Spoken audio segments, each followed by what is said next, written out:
All right, welcome to the September version of Winshuttle Web Tips and Tricks.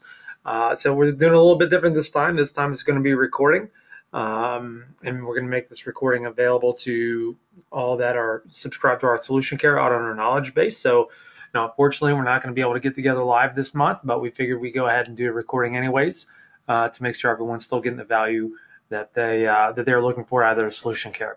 So let's take a look. Let's just go ahead and let's take a look at what we're going to be talking about today. Just a reminder, CPS Web Tips is a series that we do every month. So this month we're doing tips and tricks on transaction, query, and central. We're going to be focused mostly on transaction this month, but every other month we do tips on transaction, central, and query. And on the other months we do tips and tricks on the workflow tools, Composer, Designer, and working some things about SharePoint as well. So that's just a reminder about what our web tips is like. A little bit about me, in case this is the first time you're able to join us for Web Tips. I've been using SAP now for 7 or 8 years. Started back in industry as a customer of Winshuttle, and then became pretty good at the tool, and then joined Clear Process back in early 2014. And here I am today doing this demonstration for you on our Web Tips series. So we'll just continue on with what we're going to be talking about today.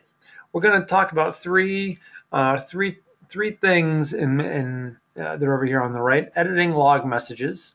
So we're going to talk about how we can get rid of those pesky nondescript messages from SAP that leave us wondering what the real problem is. And we're going to talk about two topics underneath in-script validation. So how can we make our scripts more intelligent to load only the data that we want and rejecting the data we don't want without having to put a manual review on every process.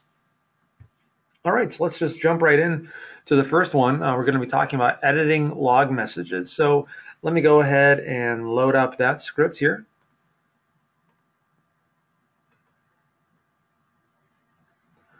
All right. So in this case, we're going to be doing an FB50. We're going to be creating an invoice using transactions. So let's go ahead and open the data file that we're going to be using. I think I have it up already. And should have cleared that out, sort of. We'll see that in a little bit, what those messages mean. But here we have just a basic transaction. We're going to do just one journal entry, or one entry for an invoice. We have a debit and credit on there. So this is using a looping. We're going to create one invoice, and we're going to do one debit and one credit. Hopefully it should net out, shouldn't have a problem. So we think. So let's go ahead and run this script. We're just going to go ahead and run that particular Excel file, pick my SAP environment. Go ahead and continue.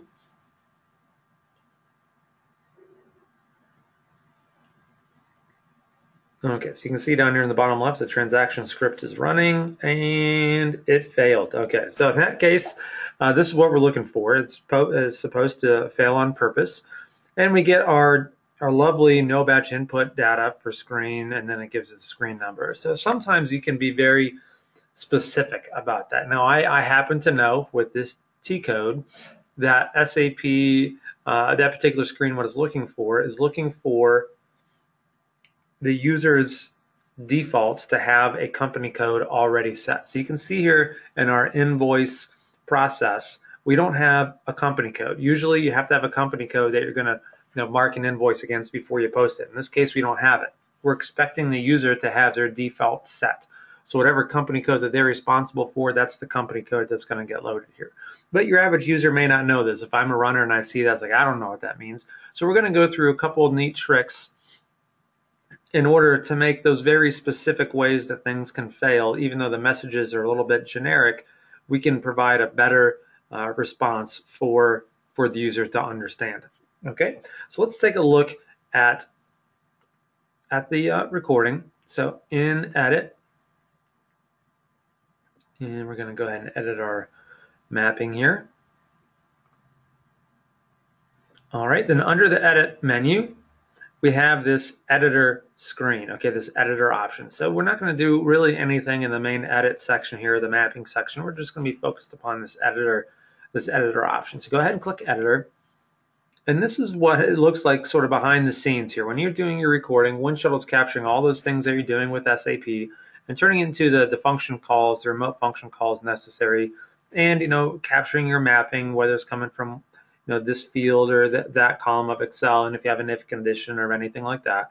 So this is how it's managing the playback of your script. So we're gonna edit this. Generally, we would not go in here and edit this unless we have a specific reason, because any little change of any of these options here, they're very specific of what it's trying to do. So if you accidentally delete one of the things, your whole script won't work, and you're going to wonder why it's not working. So generally, we don't manage the editor that much, but in this case, we're going to go add one particular feature. Okay, so underneath this RS1, okay, so in the top section, I'm scrolled way to the top, just above where we see TXFB50. That tells us what transaction we're doing. Above that line and below plus RS1, we're going to hit enter, generate a new line. And we're going to add our own little code. We're going to do a plus sign and then an EM. I've always done capital EM. I've never really tried with lowercase to see if it makes a difference, but you can see most of these commands, they all have uppercase letters. So I'm going to go ahead and do the uppercase as well. All right, so we're going to go ahead and hit save. It's going to save our changes to the editor, and then we can exit.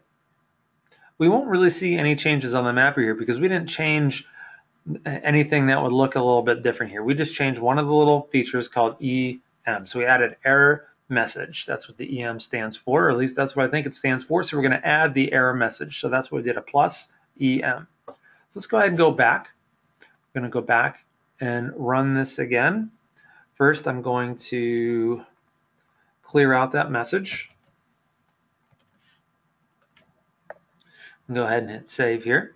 Save our Excel file, and we're going to go ahead and run that again. All right, so what we're doing is we're going to change the way we're receiving error messages. So by adding that plus EM, we're also going to get not only the SAP response back in our Excel file, we're going to get the error message number as well. So we can see 0 out of 1 again. So again, our item failed.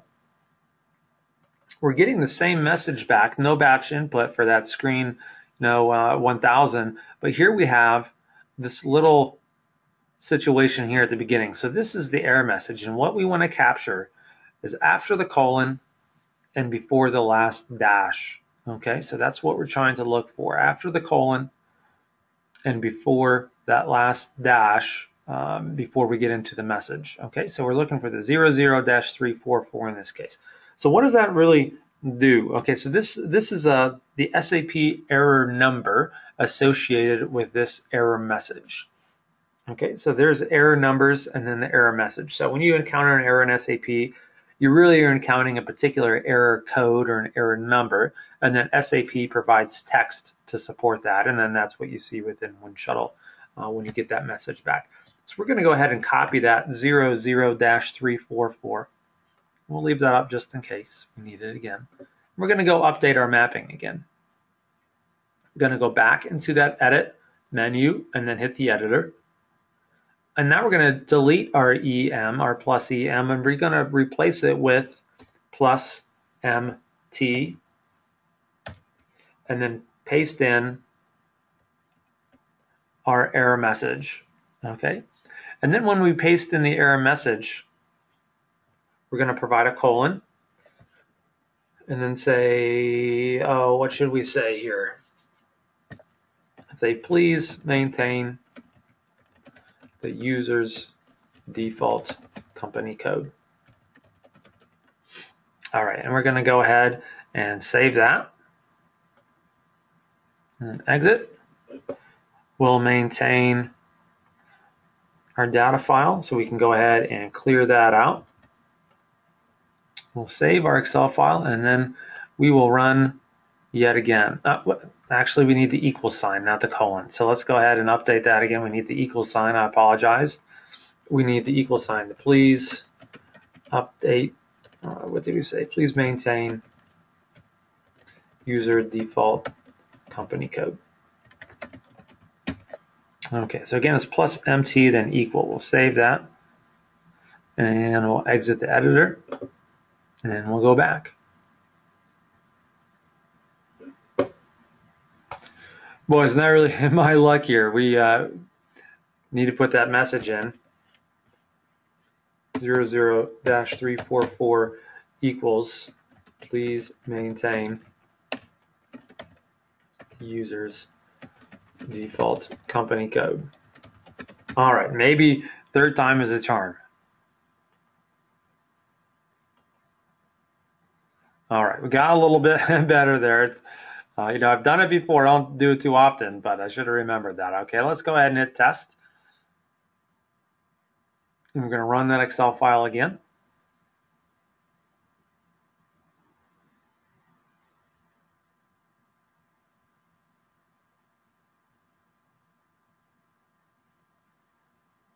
Okay, does it want to run our Excel file?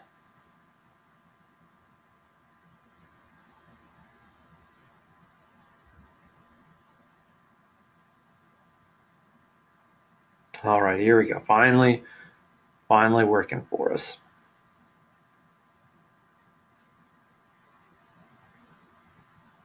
All right, so once again, we see that it failed our 0 of 1 transactions. Hopefully, after all the changing of that, I'm going to go in here and we're going to look at what the error message is. Sure enough, we got the same error message. We got the no batch input found for screen 1000 with that same error code 00-344, but this time we were able to change the text. So it makes it a little bit easier for the user that's running this to understand to please maintain the user's default company code. So if I went into FB50, I'll go ahead and do that. I'll go into FB50 real quick.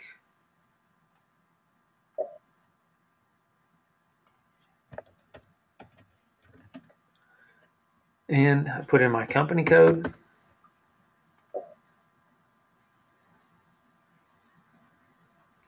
And within here, we have the editing options. Okay, so we hit editing options. We have default company code, no company code proposal. So that is checked. So that means SAP isn't going to remember what our company code is. And every time we do that, we're going to have to enter the company code. But in this case, we want the user to have a default company code. So we're going to uncheck that. Okay, we're going to hit save. Save our options. I'm going to exit the transaction.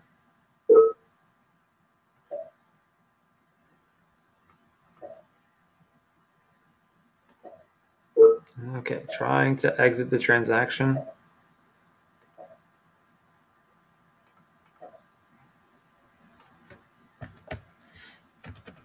We'll just go back to the menu. Okay, that's fine. Then when we try to run this again, we'll see if it happens to work. Okay, we're going to save that. So I maintained my default. If I do another FB50, notice I don't get prompted for a company code this time. So we're going to go ahead and exit. Go back to the menu and then run our transaction script.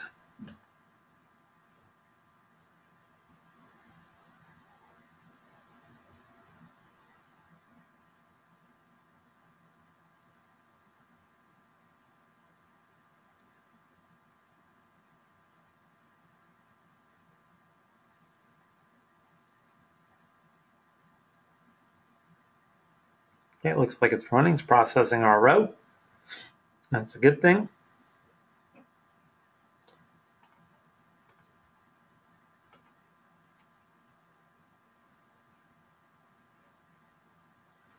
And all right, so it ran, and we have our successful message. So in that case, we had a very specific message. The only time you're going to get that message is when you're missing the company code pop-up. All right, so the SAP transaction was getting that pop-up to appear, and it didn't know, Winshuttle didn't know what to do with it because it was expecting the user to have a default set. So in that case, the only thing on that screen, you saw me go into the FP50, and the only thing that happened was I got a little pop-up that asked me for the company code. In this case, because that's the only field on that little pop-up screen, I know for a fact when I get that, I know what the problem is. So I can take that error message and I can edit that error message to get better resolution of what really is going on and give that to the user. So that's a little bit about how to change error messages. And you can do that for many other T codes where that same scenario exists. A great example would be when you're updating classifications on the material master. The first time you go in and you hit the classification tab, it's going to ask you for what class type do you want. You might select 001, but then the next message goes in, and the next transaction goes in, and you don't get that anymore, but you forgot to do that. So you can put a message in on that particular screen as well. That's another good example. So there are many use cases for using that error message, but again, you want to be cautious about using that. Maybe you want to be a little bit more generic. If there are many ways something can fail on a particular screen, you can at least identify when you get this screen number that it represents this area of SAP, to give the user a little bit about letting them know that, oh, something was wrong on this particular screen, and give them it in English instead of a no batch input for an SAP screen error message that we're normally used to seeing when that occurs. Okay, so I rambled on long enough about changing error messages. Let's go ahead and take a look at our next topic. All right, so the next topic is going to get into the in-script validation. That's the next thing we are looking at, is how can we validate the data using Winshuttle prior to loading it into SAP. Now, oftentimes we're getting big Excel files that have thousands and thousands of records that we need to update, and maybe there's many fields on that as well. And it's very difficult for the human eye to go detect one little thing that could be wrong with it. So you give it a gloss over or a glance over, and everything looks okay, so you go ahead and run it. Lo and behold, 10 things are wrong, and you really wish you would have done a better job of validating the data beforehand. So let's talk about skipping a transaction if empty. All right, so what does this really mean? In this case, what we're going to do in this example is we are going to create new MRP controllers within SAP using the OMD0 transaction. Okay, we're just going to do this manually so we can walk through what's going on. I'm going to add a new entry for plant 001, and the MRP controller code is 002. It looks like we'll go ahead and add that one because it's missing. So we'll hit new entries, plant 0001, MRP controller 002, and then we're going to give it a description. And I'm going to put in a telephone number, something generic to keep us going. Give it a name. And let's see, recipient type. Maybe I want to force the recipient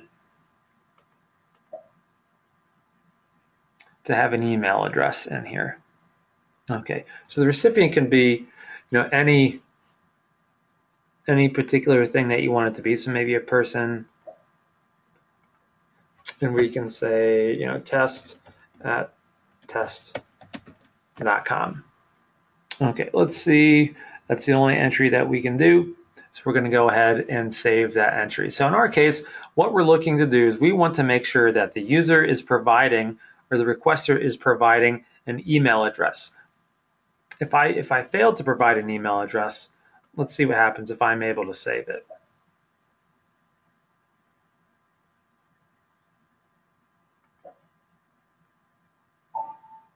Okay, so the data was saved, but I didn't have to fill in an email address, and I want my business process to do that. So in my business process, that recipient is a required field, but in SAP, it's not a required field. So what we can do is we can set up our SAP transaction script to manage that. So I'm going to go ahead and exit this because only one person can be in that T code at a time. And now you see our new MRP controller code is loaded in there. So I'm going to create a new transaction script file or data file starting at number 9. Let's go ahead and do that. I'm going to start one at 009, and I'm going to go ahead and just bump that up, and we'll create a number of them. So if I take a look at my script, I'm going to go ahead and open the script for this demonstration. We're going to do OMD0.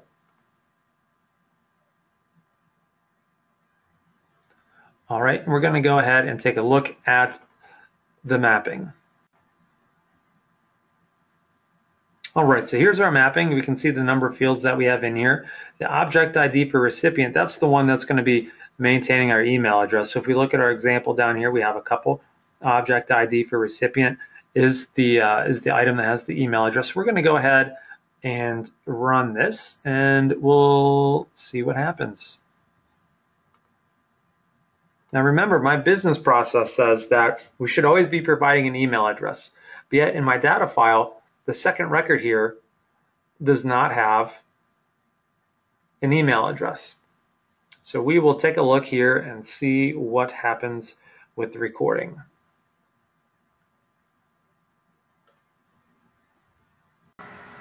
Okay, so here in our data file, after the script ran, let's take a look. Sure enough, we have all three items were saved. Okay, even though one of them was blank. So again, let's just assume we had a complicated set of data here. We gave it a look over. Our business process required this email address to be filled in, yet we forgot to monitor for that, and it got in there without an email address. So SAP accepted the data because it wasn't required by SAP. It was just our business process. So let's take a look at how we could change that using some features within the mapping. Okay, so we're going to go in the Expert Mapping tab. All right, we might actually will do it from the basics. Let's take a look. So we're going to be focused on the object ID for recipient because that's the one that we want to be dealing with here in our particular demonstration. So I'm going to go ahead and select that line, select that row, and then go over here on the Properties tab. So this Properties tab or Properties window is way over here on the right. Some people don't even know that it's there, so that's why we're doing it this month as a web tip. So we're going to go ahead and select our row and then select Properties. You see a number of options here: loop column, skip transaction of empty, or validate by list. So for the example that we're doing now, we're doing the skip transaction of empty feature. So let's go ahead and check that. All right, so what is that going to do? When we do this, I'm going to go ahead and save. When we do this, Winshuttle is going to skip doing that transaction if the field that we selected with that feature is blank. So in this case, we are focused on the object ID for recipient field, and that's where we check the checkbox. So before Winshuttle even goes in here to update these lines, is going to review the information to see if there's actually a valid value or any value inside that column. I don't want to say valid because that's something a little bit different. It's just checking to see if there is a value or if it's blank. So let's go ahead and update these. I'm just going to change it to 12. And okay, that we'll just leave those descriptions the same. That's not important for right now. We'll go ahead and save. And with that feature checked, we're going to go ahead and run this script. Okay, so as the script is running, may have to log in here again.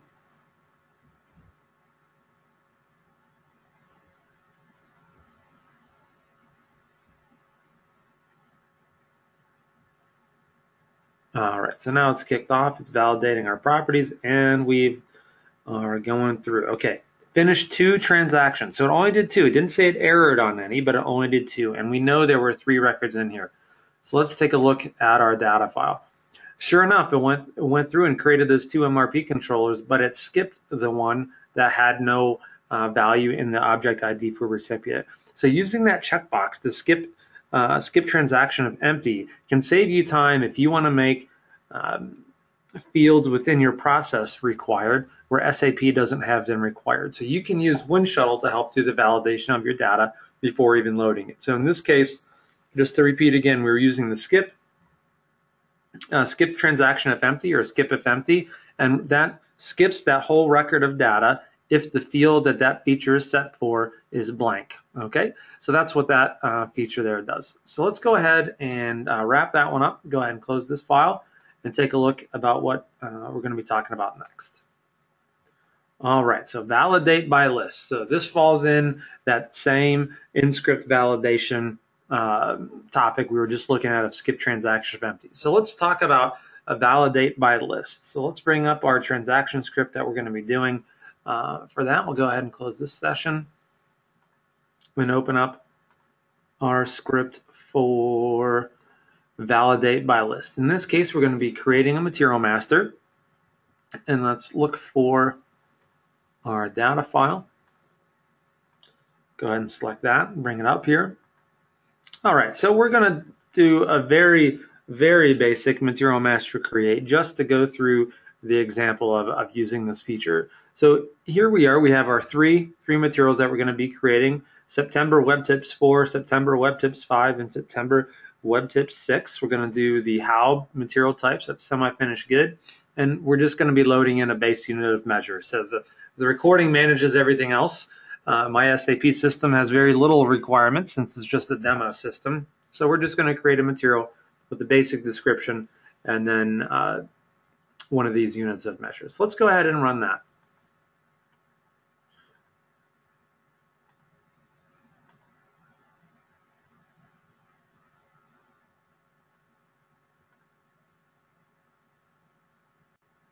All right, so it looks like it's running, going through our materials. All right, so it did 2 out of 3.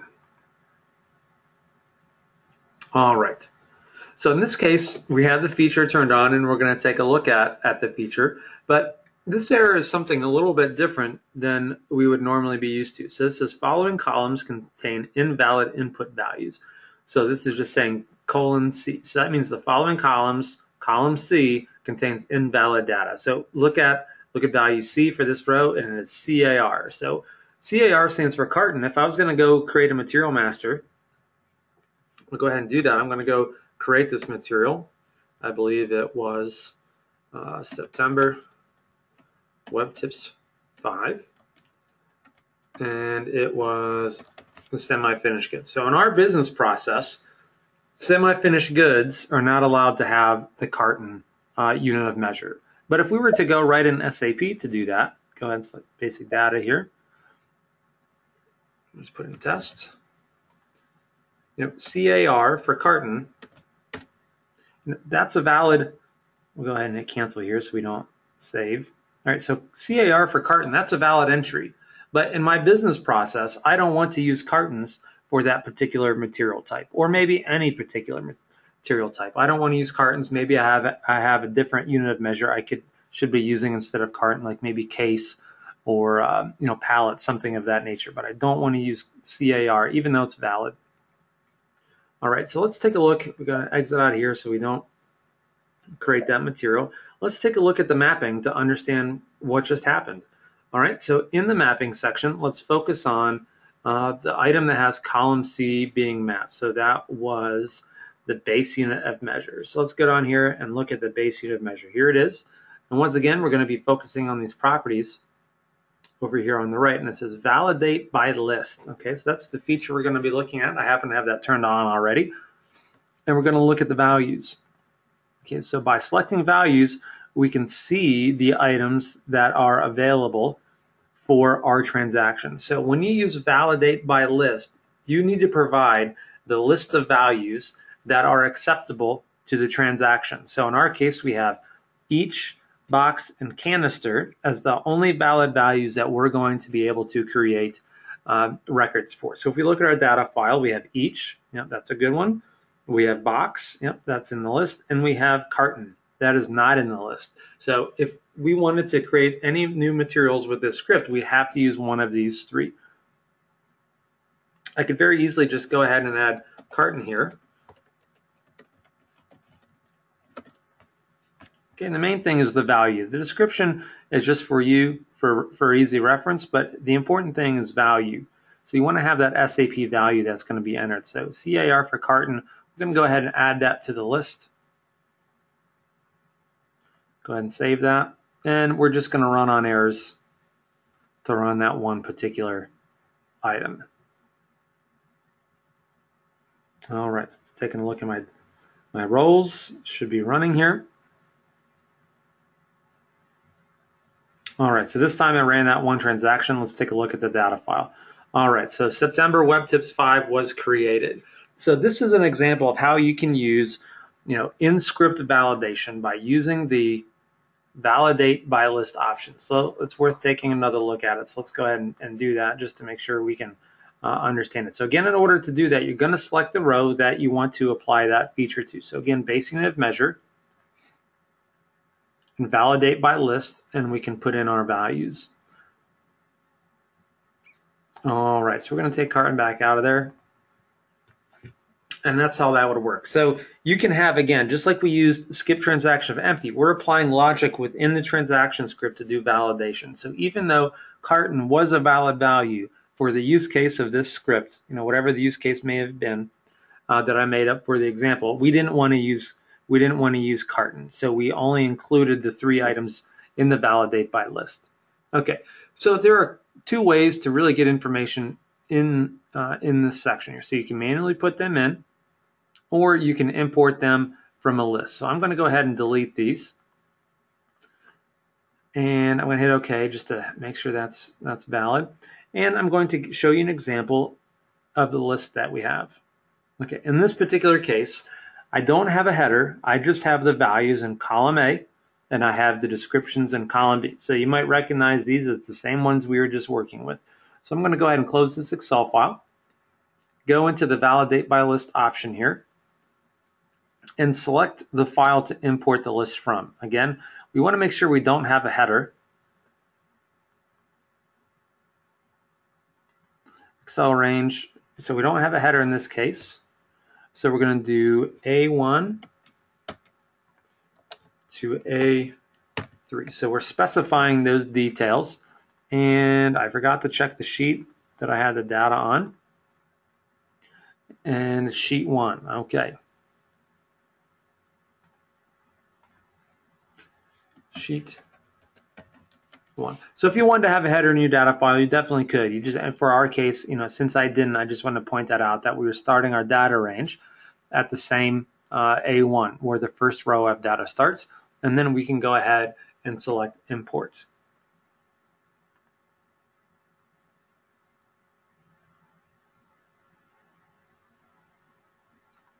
Okay, so it brought in the values, and I can go ahead and add the descriptions here. I forgot to bring in the values, so I really wanted A1 to be 3. So we're going to go ahead and cancel those out and show you how it works when you bring in the description as well.